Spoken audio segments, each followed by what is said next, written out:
नमस्कार माझ्या शेतकरी मित्रांनो, शेतकरी दादा यूट्यूब चॅनेलमध्ये आपले सर्वांचे पुन्हा एकदा स्वागत आहे। आज आपण बघणार आहे अकोला जिल्ह्यातील सर्व पिकांचे बाजारभाव म्हणजे दिनांक 11 एप्रिल 2026। सर्व शेतकऱ्यांनी हा व्हिडिओ संपूर्णपणे बघा, कुठेही स्किप करता।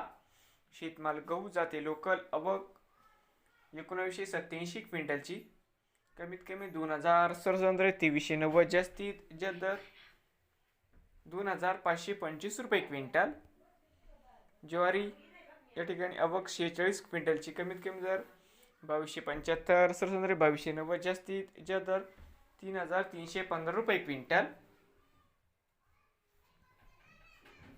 हरभरा जाते लोकल आवक 1386 क्विंटल, कमीत कमी 5000 रुपये, सरसंद्र 5355, जास्तीत जास्त दर 5450 रुपये क्विंटल।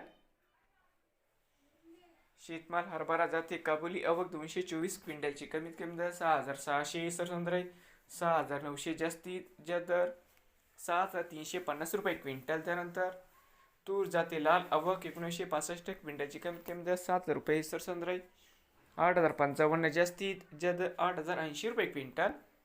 सोयाबीन आवक 2399 क्विंटलची, कमीत कमी दर 5360, सरसंद्र 5475, जास्तीत जास्त दर 5560 रुपये क्विंटल। त्यानंतर बटाटा आवक 2060 क्विंटलची, कमीत कमी दर 500, सरसंद्र 900, जास्तीत जास्त दर 1100 रुपये क्विंटल। कांदा आवक 635 क्विंटलची, कमीत कमी 400, सरसंद्र 800, जास्तीत जास्त 1100 रुपये क्विंटल। लसूण आवक 200 क्विंटलची, कमीत कमी 3000, सरसंद्र 8500, जास्तीत जास्त 12000 रुपये क्विंटल। त्यानंतर मिरची लाल आवक 60 क्विंटलची, कमीत कमी 14000, सरसंद्र 21000, जास्तीत जास्त 26000 रुपये क्विंटल। नवीन आल्याचा शेतकरी दादा यूट्यूब चॅनलला सबस्क्राईब करा, रोज अकोला जिल्ह्यातील सर्व पिकांचे बाजारभावाचे व्हिडिओ बघण्यासाठी।